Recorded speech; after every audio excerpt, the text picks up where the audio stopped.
আমার আজকের রেসিপি সিম, বেগুন, ফুলকপি, আলু দিয়ে একটি নিরামিষ তরকারি।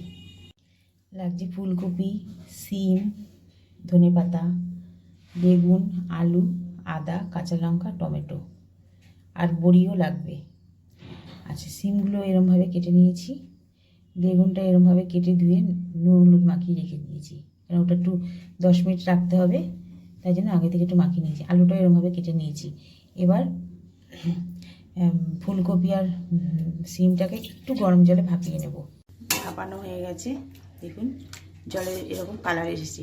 এটা কিন্তু জাস্ট 5 মিনিট ভাপিয়েছি, বেশি ভাপালে কিন্তু গলে যাবে, যাতে একদমই গলে না যায় সেটা খেয়াল রাখতে হবে। আর এটা গরম হয়ে গেছে, প্রথমে এতে একটু সাদা তেল দিয়ে দেবো, ভেজে নেব। বড়িগুলো ভাজা হয়ে গেছে, এবার এগুলো তুলে নেব। তেলের মধ্যেই প্রথমে ফুলকপিগুলো ভেজে নেব, একটু সামান্য লবণ দিয়ে দেবো। এবার এটা একটু ভালো মতো ভেজে নেব। ফুলকপিগুলো ভাজা হয়ে গেছে, তেলে বেগুনগুলো ভেজে নেব। বেগুনগুলো ভাজা হয়ে গেছে, সিমগুলো দিয়ে দেবো। সিমগুলো দিয়ে এবার একটু ভাজা ভাজা করবো। এটা ভাজা হয়ে গেছে, এটাকে তুলে রাখবো। এবার আলুগুলো ভেজে, লঙ্কা ফোড়ন,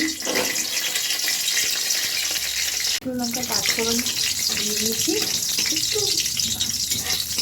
2 সেকেন্ড মতো হলে ভেজে দিয়েছি, ওটা দিয়ে দেবো। দেবো হলুদ গুঁড়ো, লবণ, ওটা একটু ভাজা ভাজা করে নেবো। দেবো ধনে গুঁড়ো। সবজিগুলো এর মধ্যে একটু ভাজা ভাজা করে নিয়ে এবারে দিয়ে দেবো জল।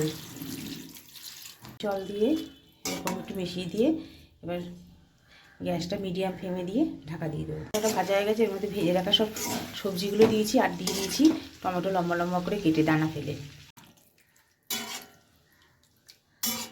এবার একটু মিডিয়াম ফ্লেমে দিয়ে ঢাকা দিয়ে দেবো। এই সময় দিয়ে দেবো বড়িগুলো, ধনেপাতা, এটাকে মিশিয়ে নিলাম আর 5 মিনিট মতো রেখে গ্যাস বন্ধ করে। এবার একটু গুড় দিয়ে দেবো এর মধ্যে। এই পর্যন্ত আবার আসবো নতুন একটা কোনো রেসিপি নিয়ে। নিরামিষ তরকারিটি হয়ে গেছে। আর আমার এই রেসিপিটি যদি আপনাদের ভালো লাগে তবে একটি লাইক, কমেন্ট, শেয়ার এবং আমার চ্যানেল মনের ইচ্ছেতে সাবস্ক্রাইব করার অনুরোধ রইল। বেল আইকনটি প্রেস করে দেবেন, তাহলে আমি কোনো নতুন রেসিপি দিলে সেটা আপনাদের কাছে পৌঁছে যাবে।